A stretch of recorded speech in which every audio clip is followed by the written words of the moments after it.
Okay, guys, make sure to like, comment, and subscribe. Now, fasten your seatbelts. Here we go. All right, guys, it is Saturday, March 21st, and it is 9:58 p.m., and we're going to get right into the news. Now, I do want to tell you that I told you that I'm working on the iPet Goat 2, but I'm not going to be doing that tonight. I am going to be doing 2 videos, though. The second video will be rather on the short side, but very important. So if you can, please listen to the second one as well. Now, I do want to tell you that you guys have been sending me a lot of information, a lot, and I have been on overload. And today I got up really, really early in the morning. I couldn't sleep because the cats were restless, and someone had sent me a video that was 2.5 hours, and I thought, well, I'm gonna listen to this. That started me off on a journey of, you know, trying to go through everything that people have sent me today, and it has been. You guys have sent me some really, really phenomenal stuff. Phenomenal. But my brain is on overload today. And so I have been, doing some research today. But my gosh, I have been on overload, information overload. And I'm hoping to get some of this stuff out to you all. But I'll tell you, the problem that I'm having right now is keeping up with everything, because one day in the news is like a week, 2 weeks, a month. In fact, some days it feels like a whole year has gone by. So it's hard to keep up with all this stuff, but I will try my best. And the nights that I can, I'm going to try really hard to do a couple of videos just to keep up to date on everything that's happening. All right, so let's just jump in here. It's all together like I have been doing recently. I'm not going to do separate videos anymore, probably not for the CV, but let me know what you guys would like. Would you like me to separate the political news and everything from the CV news? Because it's all in there together right now. But, that's the way it's happening. So the political news is CV news. But anyway, let's just jump in here. But I am more than willing. Your suggestions, I do take them seriously unless they're stated in a really nasty way, and then I discard it. But if you're nice and you say, I don't like how you do this, but would you consider doing this?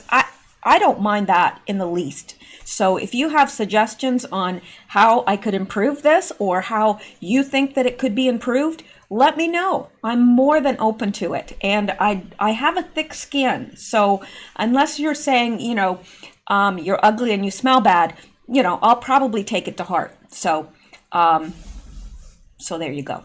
All right, let's get into this. Now, some weird news today. Just saying, weird. How is that different from any other day? Probably not different at all. But anyway, let me see here. What's happening here? There we go. All right. Now, like I said, weird news. Some weird news. Video, Madonna almost tumbles in her bathroom while singing a bizarre quarantine song into a hairbrush. Why are all these celebrities doing such weird stuff? A lot of them are. I don't know if you've noticed, but I don't know. There's a lot of them that are appearing on these videos and just doing really bizarre things. And the weird thing about it is most of them don't have any makeup on. And I was talking to a friend and they said, well, sure, they don't have their little glam teams with them when they're at home. But I don't think you need a glam team to put on a little mascara and look like you're alive. But hey, what do I know? All right, Madonna has a bad hip and she stumbled in her bathroom while singing and dancing. She needs to leave the singing and dancing to the youngsters. Well, I don't know about the singing. I think she does have a good voice. I don't particularly listen to her music at all because of the message. I don't agree with it. But anyway, why would Madonna do this? That's my first question. Why would she post it online? That's a good question. That's my next question. I've realized that quarantined celebrities are the worst type of celebrities. These people are in such insecure glory. They are such insecure glory hounds that they just can't be alone by themselves without getting accolades and reassurance. You know, that person might have a point, because a lot of celebrities, they do need that constant feedback from people, and that's why they are performers. But anyway, case in point, aging former pop star Madonna, who recently fell and hurt her hip, nearly took a tumble in her bathroom while singing some bizarre song about fried fish while under quarantine.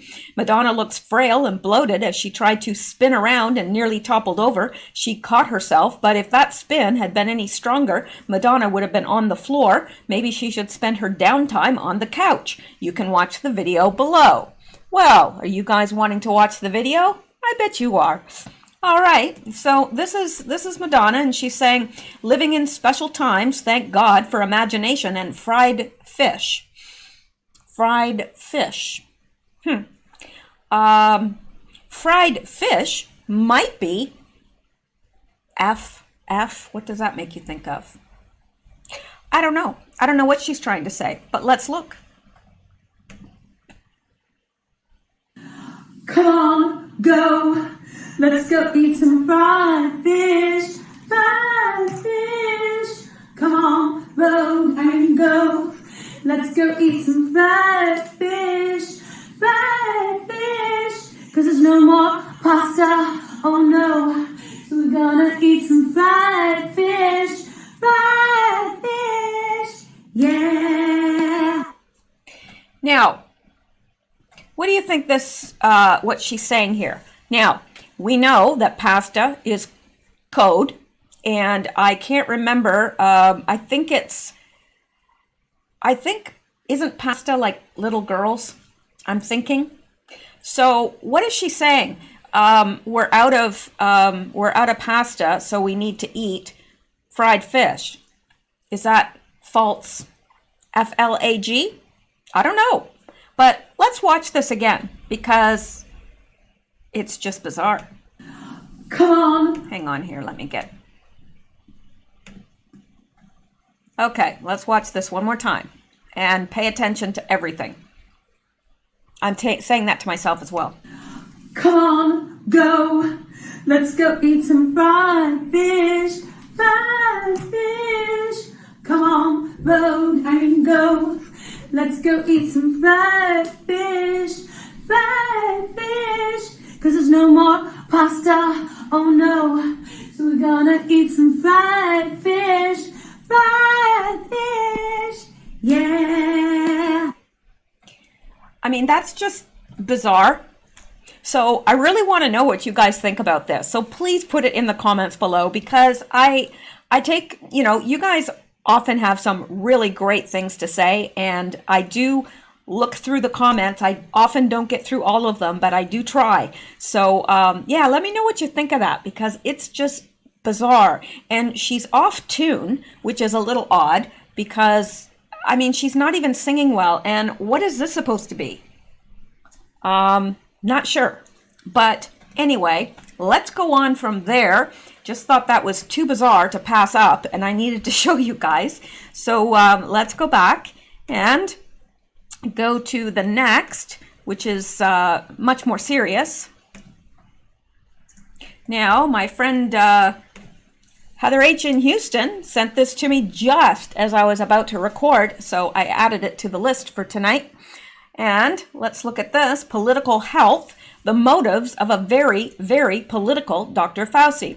Now, there is in the Hillary Clinton emails, there's also some emails there from Dr. Fauci, and it looks as if he was a huge fan of Hillary Clinton. Anyway, there's been a debate about possible political motives surrounding the panic he has created, the massive economic damage he has inflicted, and the conflicting assertions of National Institute of Allergy and Infectious Disease, NIAID, Director Dr. Anthony Fauci. CTH identifies the motives as sketchy. He appears to use his position to advance theories and yet position himself to avoid scrutiny. Sometimes, within a 24-hour period, Fauci will make a statement, then contradict the initial assertion assertion, then attempt to cloud his own conflict with obtuse and wordy explanations.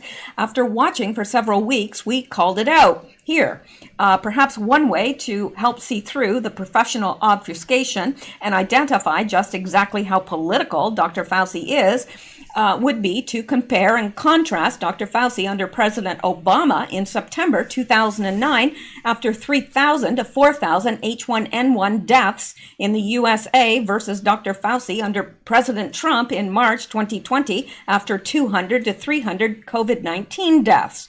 Watch. All right, well, let's.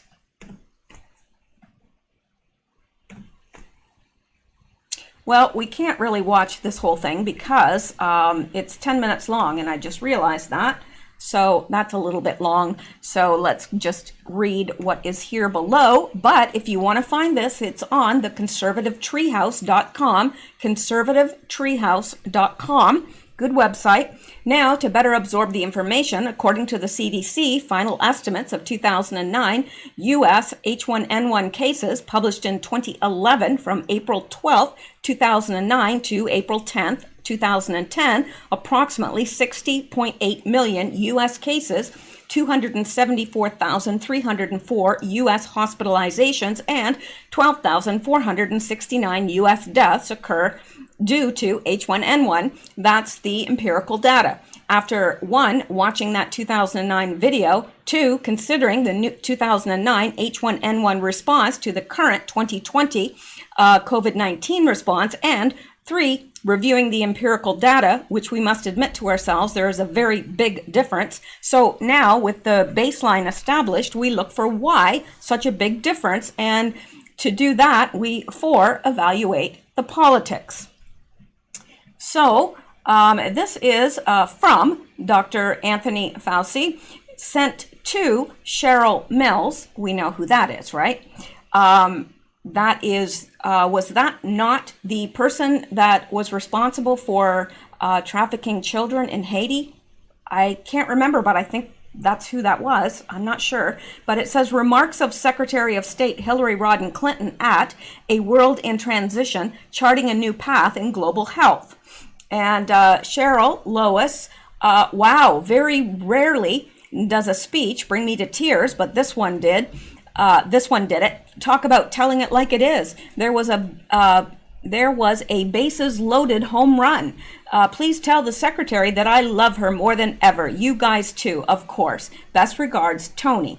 And that is from Dr. Fauci. So he was praising Hillary Clinton there. A few months later, this is from Dr. Anthony Fauci, NIH/NIAID.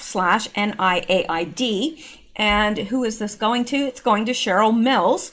And subject, today's performance. Cheryl, anyone who had any doubts about the secretary's stamina and capacity following her illness and those doubts washed away by today's performance before the Senate and the House. She faced extremely difficult circumstances at the hearings. Excuse me for a moment.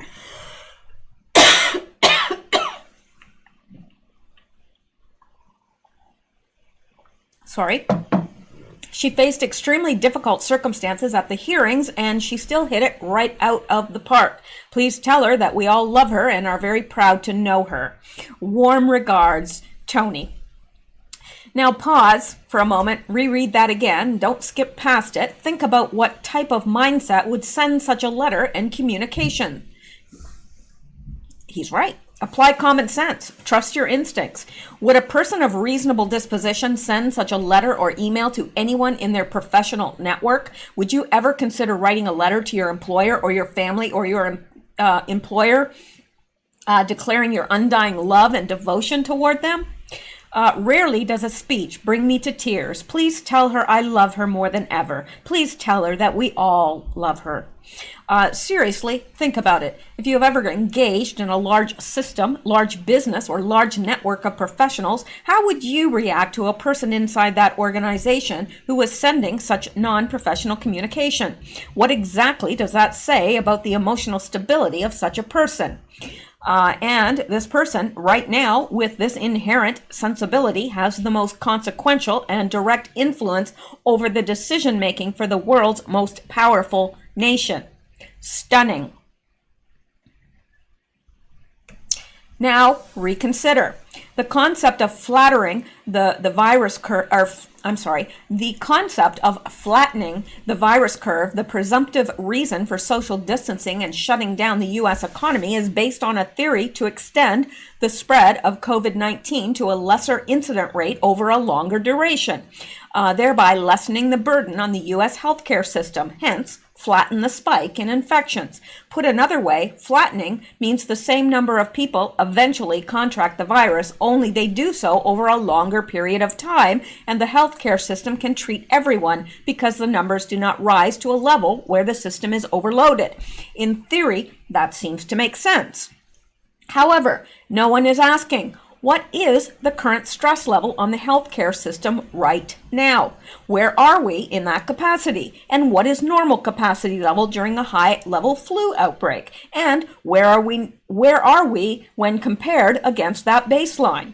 Remember, in 2009, there were over 61 million cases of H1N1, more than 274,000 hospitalizations, and 12,469 additional deaths, specifically attributed to that strain of flu virus in the U.S. The premise to extend the virus duration in an effort to lower the infection rate and spread the virus over a longer period of time needs to be measured against A, where the healthcare system is at any given moment, and B, under traditional high flu seasons, where we are during those historic events. Stress level, the healthcare system per se is expending an awful lot of time on mitigation efforts. As Dr. Birx noted, the current negative test rate for coronavirus among those showing symptoms who are tested is 94 to 98%. That means of all the people taking coronavirus tests, 94 out of 98 are 100 out of 100, 94 to 98% out of 100 are symptomatic. They are sick, but they are not infected with coronavirus. They are normal flu cases. Our healthcare system is expending an incredible amount of resources on a mitigation effort, according to Dr. Birx, and the current U.S. test results, 94 to 98% of those mitigation efforts are not engaging with coronavirus. They are dealing with regular flu, perhaps a strong flu. If you extract the mitigation effort from the overall effort, and the current stress level on the healthcare system doesn't seem to be overwhelming. What is stressing the system is a coronavirus mitigation effort with a rate of 94 to 98% testing negative. So, but the thing is too that this isn't taking into account, because yes, I don't trust this guy, Dr. Fauci, as far as I could throw him, which probably wouldn't be far because I have a bad back. In fact, I probably couldn't even lift him up. But I'm saying I don't trust him. No, I don't. But the virus is real. It's real. And and I know that there are a lot of hospitals right now that are at capacity level, but I don't know how true this is. Anyway, if the viral spread never exceeds the capacity of the healthcare system to deal with it, he can claim success. Look, our flattened curve worked. However, when contrast against flu outbreaks, no one knows what the COVID-19 capacity threshold is within the healthcare system. There's no way to disprove Fauci's theory. Given the nature of the baseline for overall U.S. sanitation and hygiene, which is significantly higher than Italy, South Korea, and China, and given the high standards of food safety, U.S. is the world leader, again significantly higher than Italy, South Korea, and China, and given the nature of the U.S. healthcare system, more capacity per person, it is really a fair comparison to overlay a COVID-19 outbreak without also overlaying a traditional flu outbreak. Now, I would agree with that, except I think that the problem is that this causes such a severe pneumonia, and it's not the fact that the hospitals can't handle them. It's the fact that these people need such extraordinary care with, machines and respirators to breathe and round-the-clock surveillance. So that is what would stress the hospitals, is the lack of ICU units. Now, I don't know if people with the flu generally end up in the ICU. I don't know. I'm not a healthcare worker. I've never worked in a hospital. I've worked in plenty of pharmacies, though. So I don't know. Anyway, so let's come down here. And this comes on, let me see here. It says, any theory that cannot be scientifically tested and is simultaneously self-fulfilling is, by its nature, a false theory. This is not to say that Dr. Anthony Fauci is intentionally misleading anyone. However, it is absolutely true that no one will be able to quantify if trillions of dollars of economic wealth lost, and trillions more in economic activity lost, and trillions more in deficit spending, and that might all be done just to follow the fantastical whims of a doctor who is directing the mitigation of an ordinary flu virus season and appears to be quite full of his own sense of self-importance. You decide. I think I already have. Well, I disagree with this in some ways. I don't trust Dr. Fauci. I think that he is definitely full of himself. I think that he's on the wrong side, personally.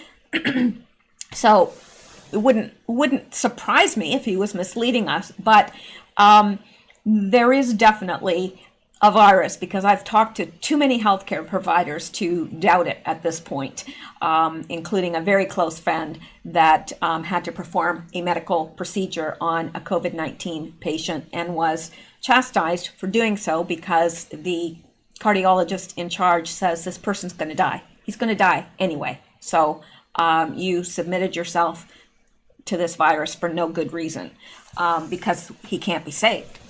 So anyway, I'm of two mindsets here.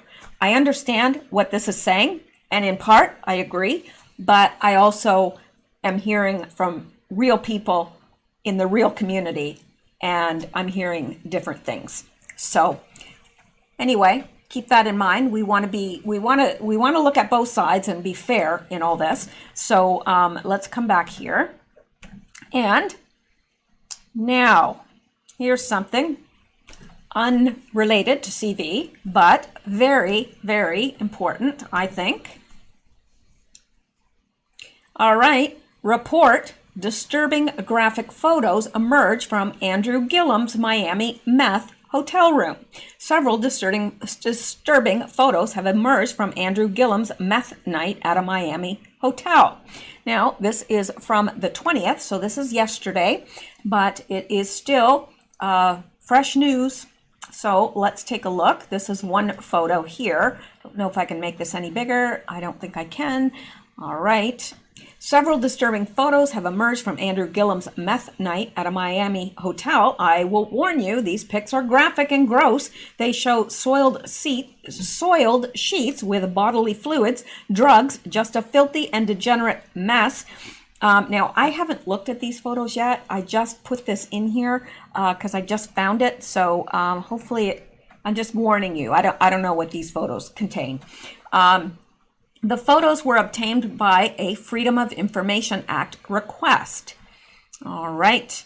Now, these are let me come over here to Twitter where we can make them bigger. So I guess these are the little pouches of the drug in question. And yeah, the sheets do look soiled. Bottle of pills here. There's pills all over here. This looks like possibly maybe undergarments or shorts. Pills up here. A bottle of something there. I'm not sure what that is. Maybe some of you will recognize it. There's a pair of glasses, another pair of glasses there. There is what appears to be, well, it doesn't appear to be, it is a blood pressure cuff. I have one of those at my house as well, just to check my blood pressure. I think many people do. It's a wise thing to have, no matter your age. But yeah, those sheets are definitely soiled, and it's a little bit disgusting. Let's go here. This is just another angle. Oh, yes, definitely disgusting. Can you imagine being the person that has to clean up that hotel room? Seriously. I would refuse. I really would. not safe. I mean, my gosh, that is disgusting. And what is this? SB4 phentolamine, 3 milligrams. It's definitely an injectable drug. I'm not sure what that is. I used to work as a pharmacy tech. I put myself through university that way, so I do know most of the drugs, but a lot of them, I was trained in Canada, and some of the drug names are different in the States, so I don't recognize that. Phentolamine, I'm not sure what that is. All right, and here is a little overnight case, it looks like, and a bottle of Coke, and what's down here? Something Power Crunch. This is Party Light Cocktail. Don't know. There's something, it looks like maybe a wallet here. I don't know. Bunch of pills and so forth in there. So yeah, interesting. I wouldn't say it's overly graphic, but I'd like to know what that drug is, and I think I will look it up, but not right now. So anyway, police photos from Gillum's Miami meth hotel room. This is a CV Petri dish happening here. Oh, I would agree. So let's come back here and see what else they say. In addition, online sleuths found what they say is an actual photo of Mr. Gillum that appears to have been taken by the gay gentleman he was with. Twitter citizen journalist Rosie Memos posted the alleged photo along with a photo from the Freedom of Information Act request next to it to show it was from the same hotel room. I will say it does appear to be the exact same room in both pics, and it looks exactly like him. I hate to say this, but the vomit is also the same color. So let's come down. Here's what she wrote in her tweet describing the photo. For any doubters, compare police photos of bathroom obtained by Freedom of Information Act. It's him. See below. So, says soiled sheets, prescription pain pills strewn everywhere, full bags of METH, and inside hotel room where Andrew Gillum was found with at Mondrian, South Beach last Friday morning with 2 other men. Let's take a look at this now. Oh, it's from here. Okay, exclusive baggies of... I hate this site, Daily Mail. I hate it because you can't see it unless you turn off your ad blocker, and this is what happens. They absolutely take advantage of it and hold you hostage with all their stupid advertisements. Okay, let me see. You can't even, it's almost unviewable. That's why I hate going to the site. I really do. I think they're nasty. All right, so there's the bottle of pain pills. There's the one we already looked at. We saw that. Now, who that is, I don't know. Maybe that's the gay guy. Oh, Travis Dyson, a male escort, was found naked and in the throes of a drug overdose. There's also a small bottle of an injectable medicine containing afrostatal, which is typically used to treat erectile dysfunction. Oh, okay. That's probably why I didn't recognize it. Okay. And should never be mixed with alcohol. Pictured right is a toiletry bag inside the hotel room with prescription pills. And here's the bathroom floor. Beer bottles and sheets covered in bodily fluids can also be seen in the photos obtained from police under Freedom of Information Act. And it doesn't even look like a nice hotel room. Like, I wouldn't want to stay in that. Ugh. And look at all this. Like, that is disgusting. I'm sorry. This is my first reaction to it, so I'm kind of talking to myself, but you're hearing it. Described in the report as the complainant told officers he had given his credit card details to Dyson on Thursday afternoon to rent a hotel. It looks like a nice hotel, unless they've just trashed the room, that it looks bad. I don't know anything about it. Paramedics were called to the 4-star, oh, it's a 4-star, okay, Mondrian South Beach Hotel early Friday, which costs $220 per night. Well, that's not that much, really. I mean, as hotels go, it really isn't. I mean, maybe I'm used to living up here where, I mean, $220 hotel room, you probably wouldn't want to stay in. Hotels are expensive up here. Okay, so Gillum, who has 3 young children with his wife, R.J. Howard, whom he was studying at Florida A&M, issued a further statement Sunday evening. After conversation with my family and deep reflection, I have made the decision to seek help, guidance, and enter a rehabilitation facility at this time, he said. This has been a wake-up call for me. Since my race for governor ended, I fell into a depression that's led to alcohol abuse. Yeah, right. Blame it all on that. I want to apologize to my family, friends, and the people of Florida who have supported me, blah, blah, blah, blah, blah. Do we care what this person has to say at this point? Here is the male escort here. According to the Miami Police Department, officers were called out at 12:55 a.m. last Friday after reports of a guest suffering cardiac arrest. They arrived to find paramedics performing first aid on a male escort, Dyson, in the wake of a suspected drug overdose and preparing to take him to the hospital. Yeah, he looks like a male escort. I mean, he does. I'm not saying that in a nasty way. It's just a fact. He does. And what is this?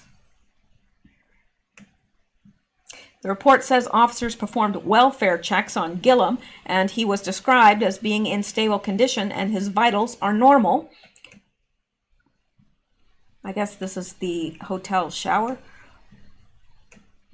Mr. Gillum left the hotel room and returned to his residence without incident, according to the police report. No arrests were made, and police do not plan on bringing charges. I'm still saying I wouldn't want to clean it up. Okay, well, that's enough of that, I think. Way more than enough of that. All right. Let's go back here. Okay. Now, I want to warn you guys, this is a trend, and it really is. There are teenagers and others coughing on produce. Yes, as if it wasn't bad enough that we're in the throes of whatever this is. We've got people out there trying to infect food on purpose. So if you are getting your produce from a grocery store, or unless you know the people, you're getting it from a farm or whatever, please take it home, wash it well with it. Just put a little bit of bleach in there, wash it really well, the skin and everything, just in case. They are coughing on elevator buttons and so forth. Make sure, do not touch an elevator button with your bare hands. If you do, sanitize your hands very, very well immediately afterwards, because you don't know. Just because you're a decent person doesn't mean that everybody thinks like you. That was a very hard realization for me to come to, because I kept thinking, well, I wouldn't do that. Who would do that? Well, there are people that do that. So for whatever reason, mental illness, probably, I mean, not really, but I don't want to insult anyone with mental illness because it's not their fault. But these people are acting as if, no, they're acting way worse than that. Trending, out of control teenagers coughing on grocery store produce. Yeah. So idle teenagers are participating in a disturbing trend of coughing on grocery store produce and posting their pranks online as the nation fights the coronavirus, which is known to spread from human droplets spraying from mouths. The latest incident occurred in the Washington exurb of Purcellville, Virginia, some 55 miles from the White House. Disgusting.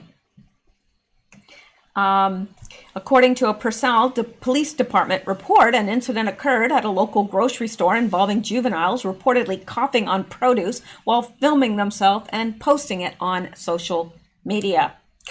Yeah.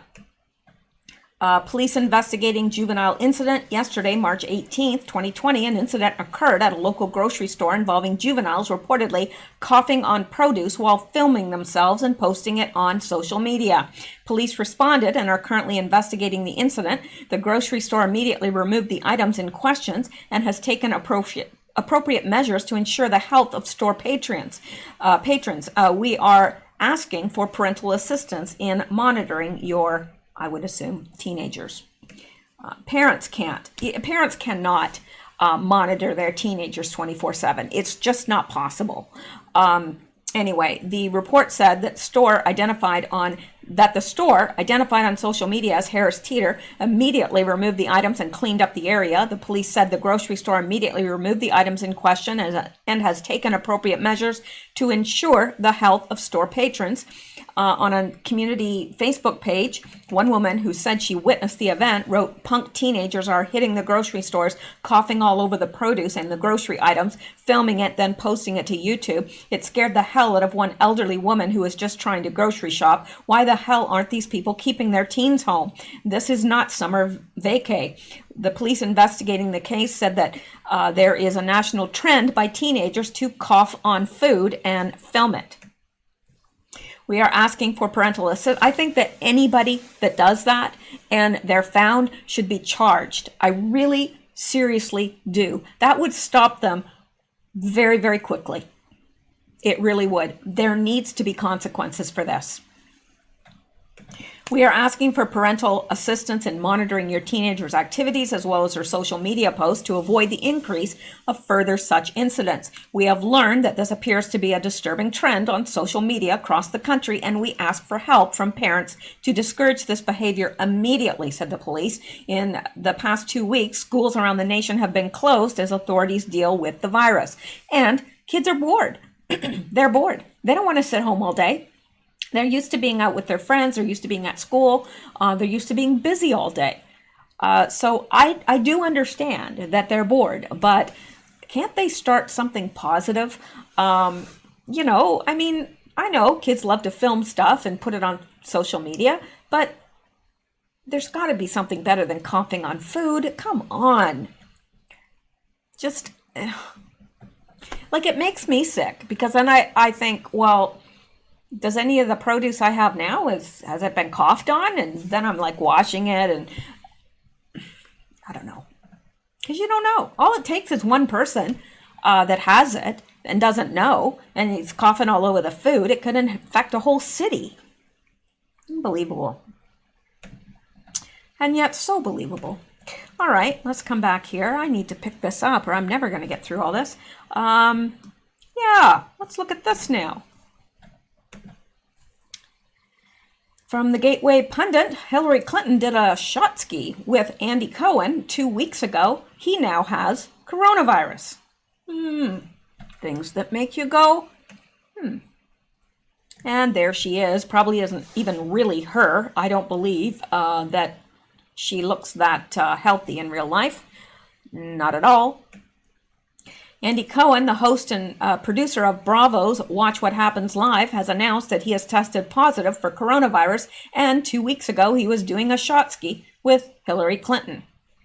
Now, that means that she is at risk. She could possibly have it, but who had it first? I don't know. Does she have it? I guess we'll find out. Maybe that will be the... I think that's a cover for a lot of stuff that's happening right now. Seems to be a lot of these celebrities are getting CV, and I don't necessarily believe it. I don't think that there's not a chance that I believe that Tom Hanks has CV.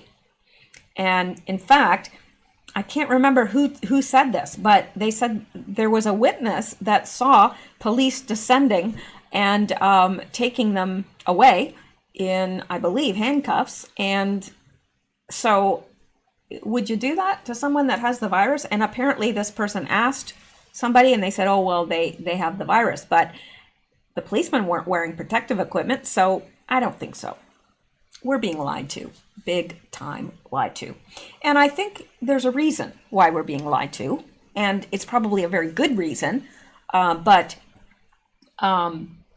especially when it comes to, celebrities at home, self-quarantining or with the virus.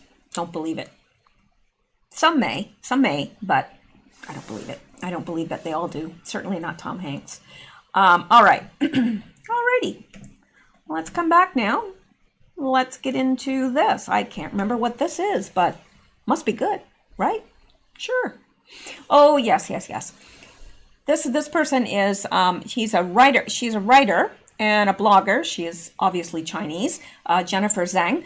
And she says now, after putting all the numbers of 3, this is very important, people, really, really important, because she, like I, do not believe the numbers coming out of China. And if people are believing the numbers, then they're very, very naive, really. Now, after putting all the numbers of just three major cell phone carriers in China together in January and February, their net loss is 15 million users. So 3 of the major cell phone carriers in China from January to February lost 15 million users. China Unicom has not released its February data yet. Unless its net gain in February is greater than 15 million, it lost 1.1 million in January. We'll still wonder. So this isn't even all the cell phone carriers together, the data. This is only 3 of the major ones, and it's 15 million. Now, you think about the fact that these people are sitting at home in quarantine. Most people nowadays don't have a hard line. They just carry their cell phone. Now, a lot of older people that have their own homes and so forth, they still have a hard line, but not very many people, really.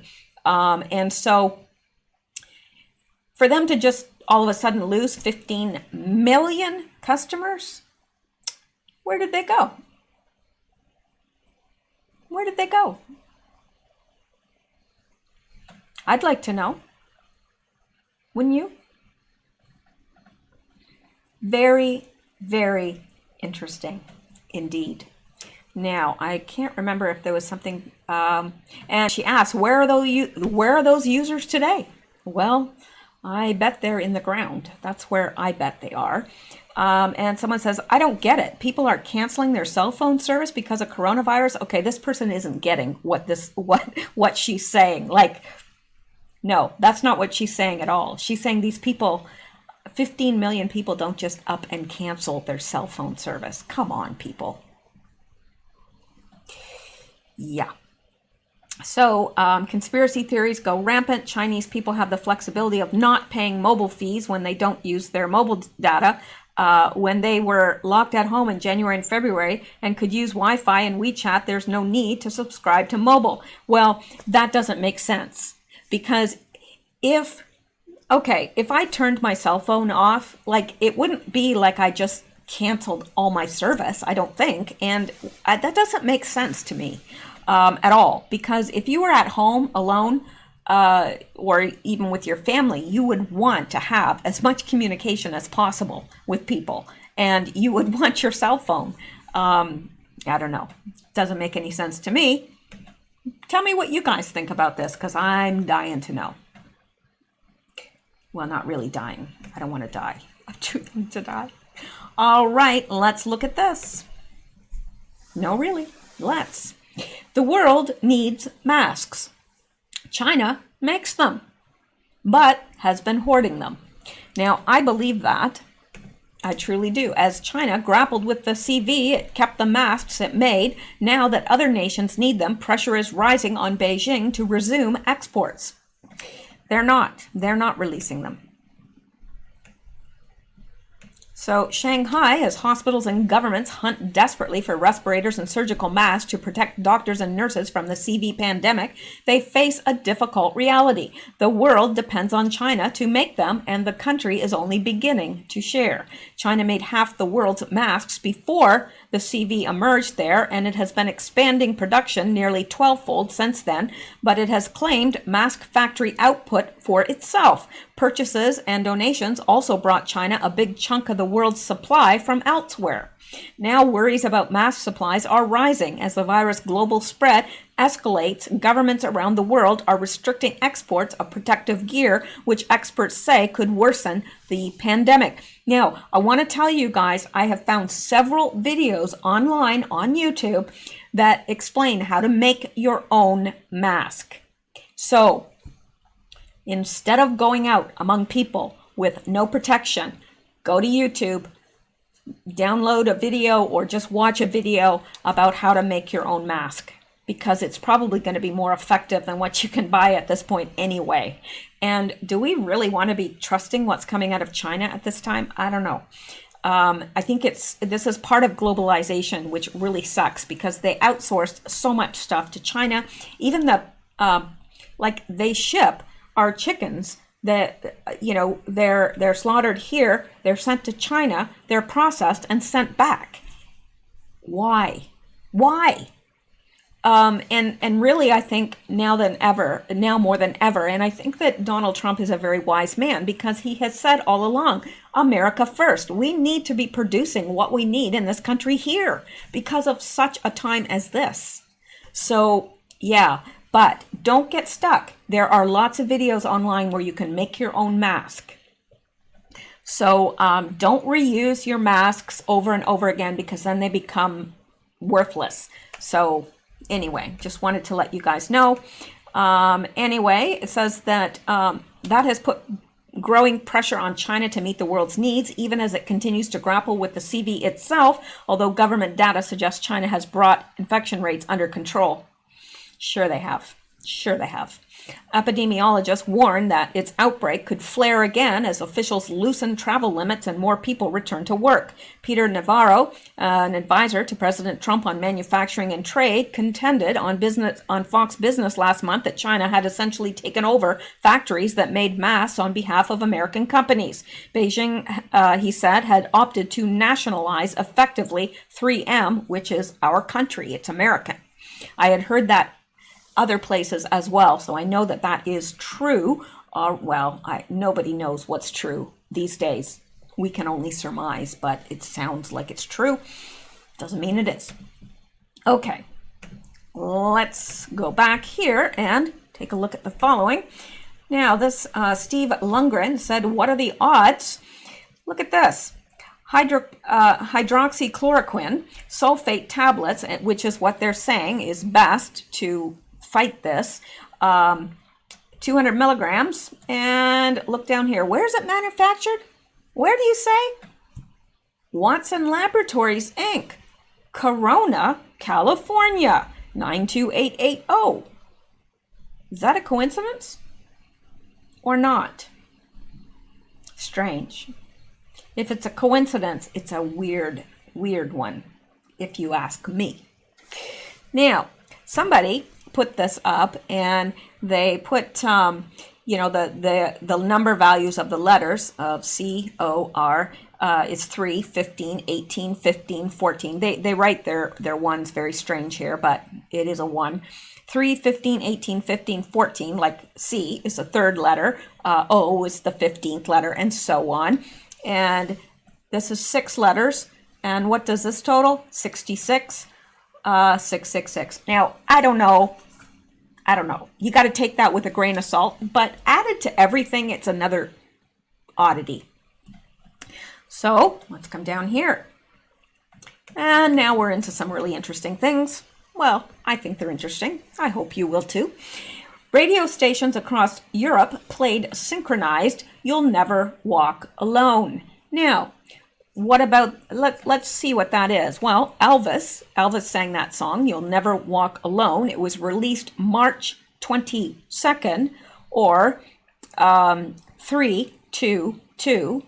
322 is the number of the skull and bones. We know that they are a little partial to that number. Now, so Elvis released this March 22nd, 1971. And what are the words? When you walk through a storm, hold your head up high and don't be afraid of the dark. At the end of a storm is a golden sky and the sweet silver song of a lark.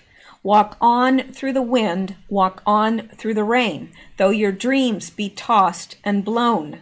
Walk on with hope in your heart, and you'll never walk alone. You'll never, ever walk alone. Walk on with hope in your heart, and you'll never walk alone. You'll never, ever walk alone. All right. All the radio stations across Europe synchronized, played that song released by Elvis on March 22nd, 1971. Radio stations across Europe play synchronized You'll Never Walk Alone. And it was at 8:45 Central European Time on March 20th in response to a suggestion by Dutch DJ Sandler Hugendorn. All right, not that that's important, it's not, but let's come down here. Now, Tom Hanks and Rita Wilson test positive for coronavirus in Australia. No, they didn't.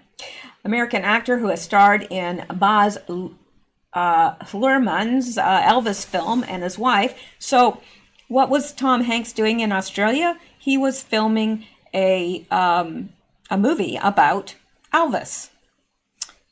Elvis, You'll Never Walk Alone.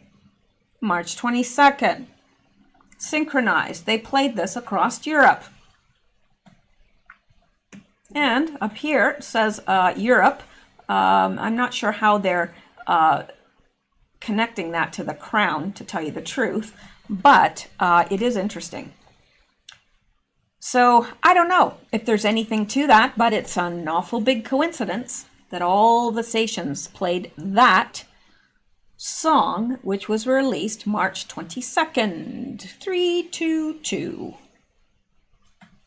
And that the Hanks are in Australia filming Elvis, an Elvis movie, or were, not anymore. They're still there, but all right. Now, let's look at this. Remember I showed you this yesterday and said, you know, that's got to be an ankle monitor. I believe that. Now, people said, no, it's not an ankle monitor because, you know, she could just slip that off over her feet. Look at how big her feet are. I don't think so, but I don't know. I personally think it's an ankle monitor. And somebody said, no, it's a pack of cards. Who puts a pack of cards up their pants? Seriously. Are you kidding me? But this is interesting. She is doing the hangman. I wondered, I don't know what this means, but it means something because that's an odd way to sit. And look what she's wearing. Her t-shirt actually says, "Run, Forrest, Run." That's what it says. Run, Forrest, run. Tell me that's not a sign to Mr. Hanks. I think it is, people. That's what I think. That's just my opinion. But I'd love to know what you guys think. And this person is pointing out that this pack of cards is a Hermes playing cards, Trump green orange horse, 2-set deck. I don't know, box, VIP novelty from 2012. It's $139 apparently. I don't know, but that's the pack of cards that she has right there. So what that has to do with anything, I don't know, but it's interesting. Okay, let's look at this now. Epstein's good friend, B. Gates, we know who that is, lets slip real reason for pandemic, i.e. digital certificate of movement, initially on your smartphone. Reading between the lines, this will be so you are tracked on the control grid and require compulsory vaccinations to keep your certificate valid. Now, we discussed this yesterday or the day before.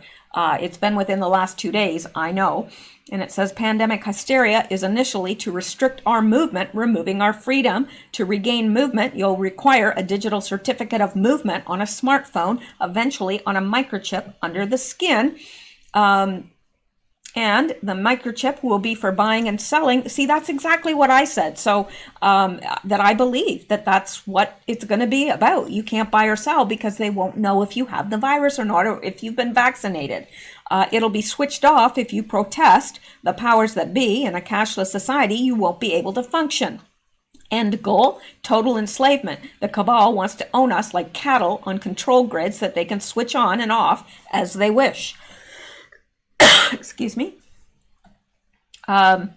Here is what Gates said. Eventually, we will have some digital certificates to show who has recovered or been tested recently, or when we have a vaccine, who has received it. The article below discusses the certificate of movement now required in France. Wow, I didn't know that it was being required in France already. But this person is Wyatt Austere Deplorable at Western 2A. On Twitter. So if you're on Twitter, you can follow them.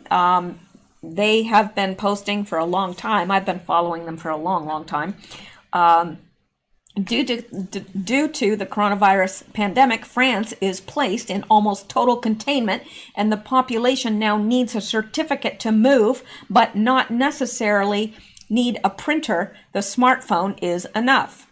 To understand the broader context of the digital certificate of movement, it's useful to go back over 10 years to an interview with a close former friend of the deep state Rockefeller family, Aaron Russo. One of the most important pieces of information was that in the future, all humans would be required to have a microchip under the skin, and one of its main purposes would be for buying and selling.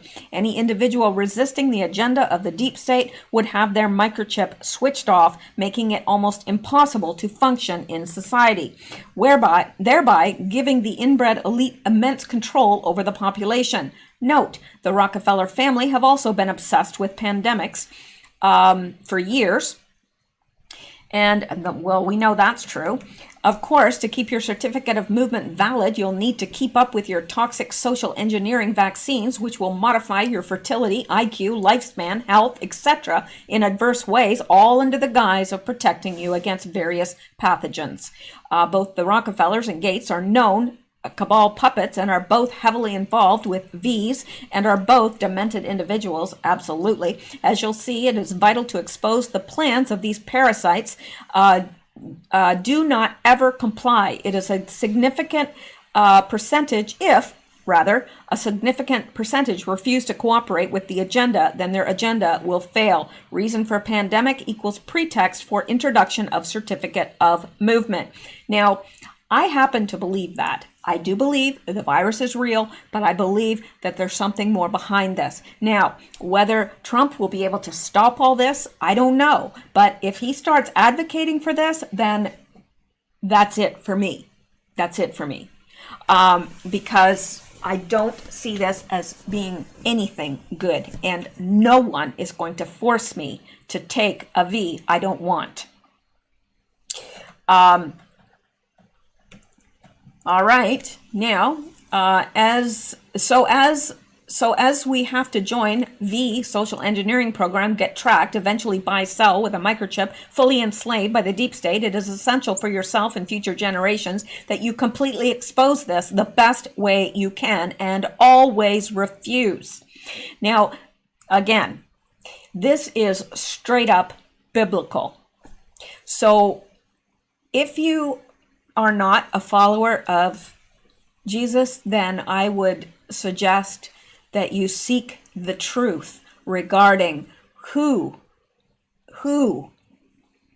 the Lord really truly is and what is coming. And if you're not right with God, make yourself right with God, really.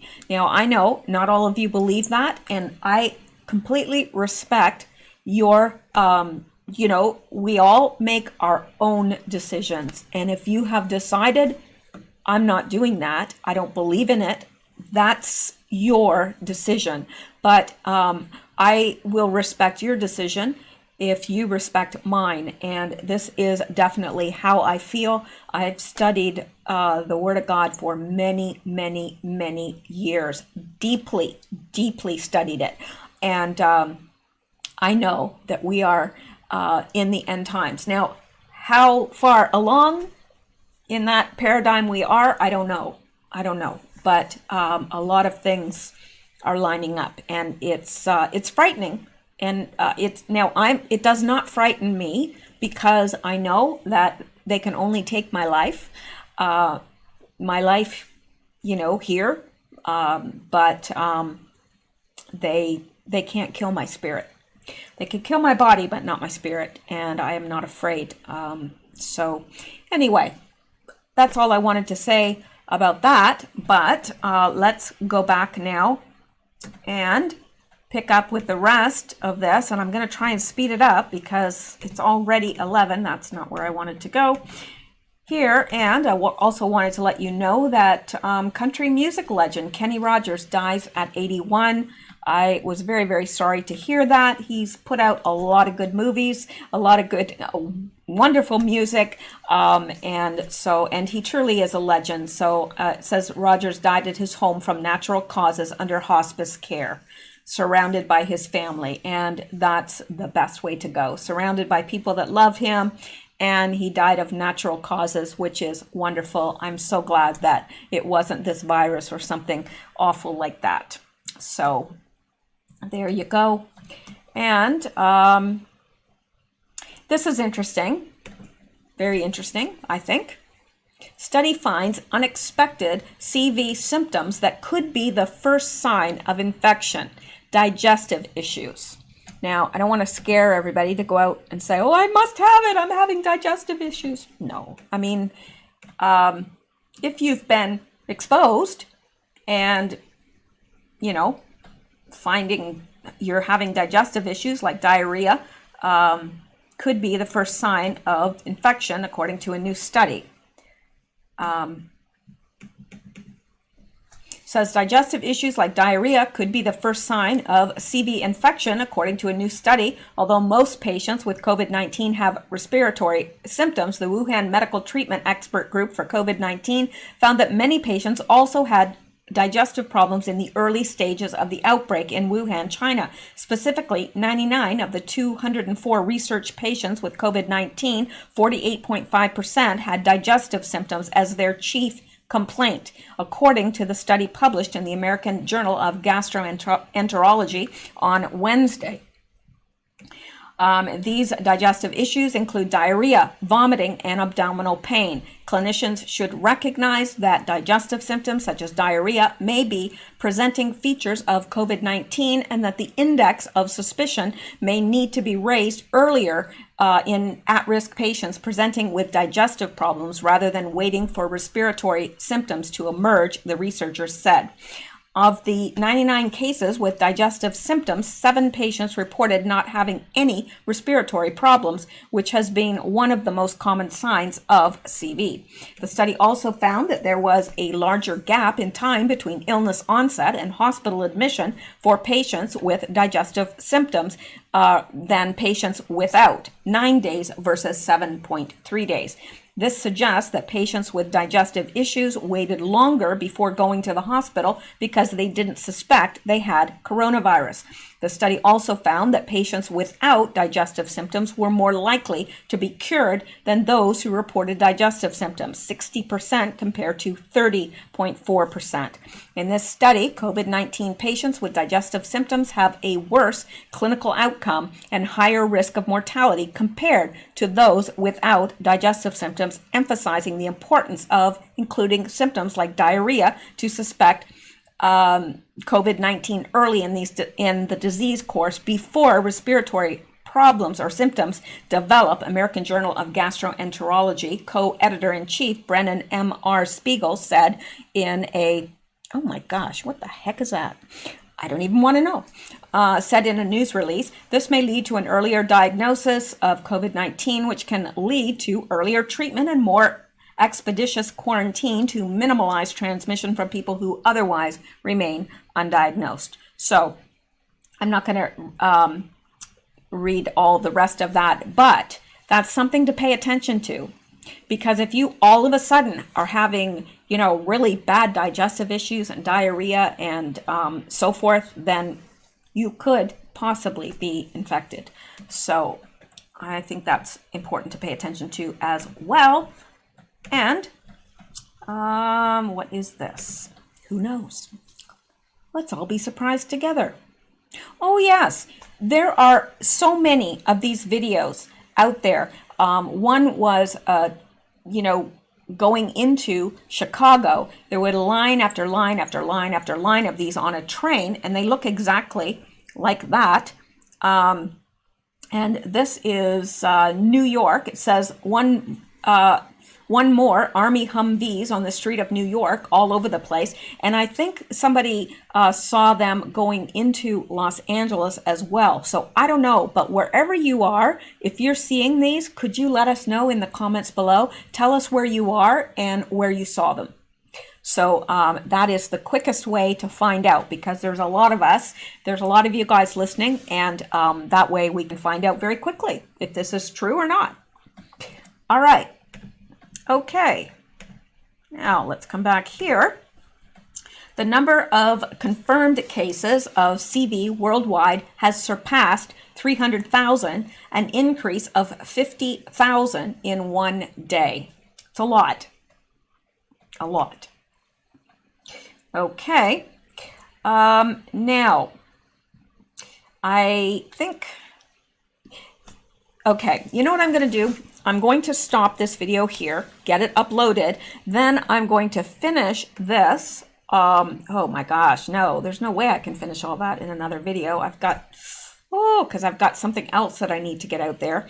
Let me see. I'm gonna try to get to the absolute most important things here first before I end this video. There's this DOJ. This is very important, people. Really, really, really, really important. DOJ seeks new emergency powers amid CV pandemic. One of the requests to Congress would allow the department to petition a judge to indefinitely detain someone during an emergency. I don't think I have to tell you how dangerous this could be. The Justice Department has quietly asked Congress for the ability to ask chief judges to detain people indefinitely without trial during emergencies, part of a push for new powers that comes as the coronavirus spreads through the United States. Documents revealed by Politico detail the department's request to lawmakers on a host of topics, including the statute of limitations, asylum, and the way court hearings are conducted. Politico also reviewed and previously reported on documents seeking the authority to extend deadlines on merger reviews and prosecutions. A Justice Department spokesperson declined to comment on the documents. The move has tapped into a broader fear among civil liberties advocates and Donald Trump's critics that the president will use a moment of crisis to push for controversial policy changes. Already, he has cited the pandemic as the reason for heightening border restrictions and restricting asylum claims. He has also pushed for, to tell you the truth, I don't see a problem with that so far. So far. I mean, if it's temporary, fine. But I think the fear here is that, you know, that this may go beyond. Already he has cited the pandemic. Okay. Let me see here. He has also pushed for further tax cuts as the economy withers, arguing that it would soften the financial blow to Americans. And even without policy changes, Trump has vast emergency powers that he could legally deploy right now to try and slow the CV outbreak. Well, yeah, he is the president. The DOJ requests, which are unlikely to make it through a Democratic-led House, span several stages of the legal process, from initial arrest to how cases are processed and developed. In one of the documents, the department proposed that Congress grant the Attorney General power to ask the chief judge of any district court to pause court proceedings whenever the district court is fully or partially closed by virtue of any national disaster, civil disobedience, or other emergency situation. The proposal would also grant those top judges broad authority to pause court proceedings during emergencies. It would apply to any statutes or rules or procedures otherwise affecting preset, post-arrest, pretrial, trial, and post-trial procedures in criminal and juvenile proceedings and all civil process and proceedings, according to draft legislative language the department shared with Congress. In making the case for the change, the DOJ document wrote that individual judges can currently pause proceedings during emergencies, but that their proposal would make sure all judges in any particular district could handle emergencies. I'm not even sure what they're saying here. And you know what? I think I'm going to take more time to look into this because I'm trying to rush through this, and this does not seem like something that needs to be rushed through. I'm going to look at this, try to get it encapsulated, and I will bring this to you as soon as I can. Now, tomorrow, I want to warn you, tomorrow I probably 90% chance that I will not be posting tomorrow, but I will be back on Monday and probably have, at least a couple videos because the news will have piled up by then. But tomorrow I do have some obligations that I need to attend to, and I need to, my parents are coming for supper and I need to discuss things with them. They need to discuss some things with me. So this is, it's probably not going to be conducive tomorrow for me spending a long period of time researching anything. So anyway, I wanted to warn you of that in advance. And I do want to thank a few people before I end this video. Now I am coming back. There is another video to come tonight. So let me thank these people because they are worthy of being thanked. These are coffee donors that from yesterday and today. Today what is today? The 21st, right? Tomorrow is 3/2/2. Wonder what that means. Maybe I will have to post. I don't know. If I can, I will. I promise. But these are people that donated via coffee. Juanita, Kathy Flowers, Hangtown Zog. That's an awesome name. Hangtown Zog. And Patty Mick. I'm a Mick myself, Patty. I'm a McCumber, which is an odd name. It's an Indian name, actually. Anyway, so I know it doesn't sound like it, but there's a long story I could tell you, but I don't have time. So anyway, that is it for this video. I thank you guys for listening. I appreciate you all. I really do. And I enjoy talking to you. So I hope you enjoy hanging out with me. And come back to see me. There's another one coming. All right, guys. You guys take care. Stay safe and stay well. Stay blessed. And I will see you in the next video.